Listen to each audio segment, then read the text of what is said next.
आपस में प्यार है तभी परिवार है। एक गांव में एक सुखी परिवार रहता था। उस परिवार में 3 भाई और एक बहन थी। उसके माँ बाप उन चारों से बेहद प्यार करते थे, मगर 20 वाले बेटे से थोड़ा परेशान थे। बड़ा बेटा पढ़ लिख कर डॉक्टर बन गया था और छोटा बेटा भी पढ़ लिख कर इंजीनियर बन गया था, मगर 20 वाला बेटा बिल्कुल गंवार और आवारा किस्म का था। कुछ समय बाद उनको दोनों बेटे डॉक्टर और इंजीनियर ने शादी कर ली और महीनों के बाद ही इनकी बेटी का भी एक अच्छे घराने में विवाह हो गया था। मगर 20 वाला बेटा भी कुंवारा ही था। वो अनपढ़ था और कहीं पर मजदूरी का छोटा सा काम करता था। उसके शादी के लिए कोई भी लड़की नहीं मिल रही थी। उसके माँ बाप उससे बहुत परेशान हो चुके थे। अब जब भी उसकी बहन अपने मायके आती तो वो अपनी डॉक्टर और इंजीनियर दोनों भाइयों से ही मिलती थी, मगर 20 वाले भाई से बहुत कम मिलती थी, क्योंकि वो उससे ज़्यादा पैसा नहीं दे पाता था। लेकिन फिर भी वो अपनी बहन से बहुत अधिक प्यार करता था।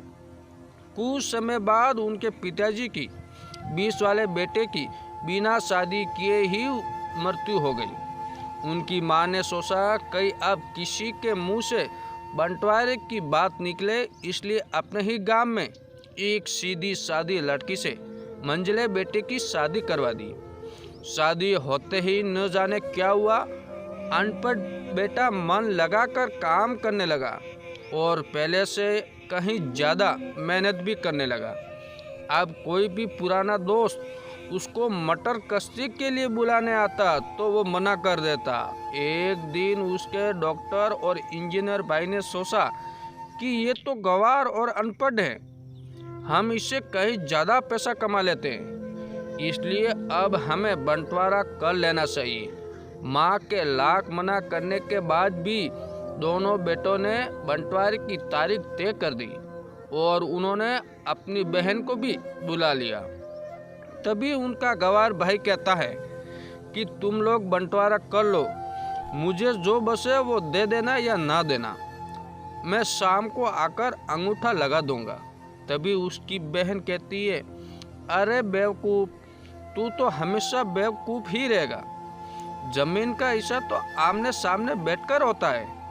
और उसकी माँ भी उसे काम पर जाने से रोकती है। उसी वक्त वकील भी वहाँ आ जाता है और कहता है कि आपका सारा हिस्सा मिलाकर 10 बीघा जमीन और एक मकान है। अब ये बताओ किसको कितना हिस्सा देना है, मैं उसी हिसाब से कागज बनवा दूंगा। तब गंवार भाई कहता है, वकील साहब, 5-5 बीघा जमीन हमारे दोनों भाइयों के नाम लिख दो और यह हमारा घर है, मेरी प्यारी बहन के नाम कर दो। तब दोनों भाई पूछते हैं कि तू अपने हिस्से में क्या लेगा। गंवार भाई कहता है कि मेरे हिस्से में मेरी प्यारी माँ है।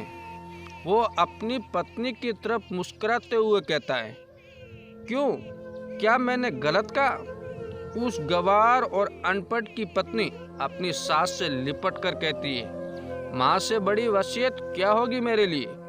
उसी वक्त उसका गंवार पति भी अपनी माँ से लिपट जाता है।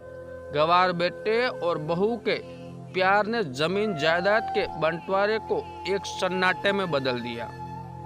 तभी बहन अपने गंवार भाई के गले लगकर लिपट कर रोती हुई कहती है कि माफ़ कर दो भैया, मैं आपको सम्मान नहीं दे सकी।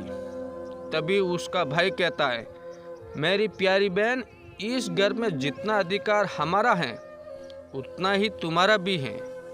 और रही बात बंटवारे की, तो बंटवारा करने से जीवन खत्म तो नहीं हो जाएगा। क्यों करते हैं हम बंटवारा? क्या हम एक साथ मिलकर नहीं रह सकते, जैसे हम बचपन में मिलकर खेलते थे? एक साथ मिलकर रहने को ही तो कहते हैं एक अच्छा परिवार। और उसके परिवार को संभालती है एक माँ। तभी उसके दोनों भाई भी बहुत शर्मिंदा होते हैं और वो बंटवारे के सभी कागजात फाड़कर फेंक देते हैं। और उस दिन के बाद उनका परिवार खुशी खुशी एक साथ रहने लगा। दोस्तों, ये कहानी आपको कैसी लगी? अच्छी लगी हो तो कमेंट, शेयर और सब्सक्राइब जरूर करें।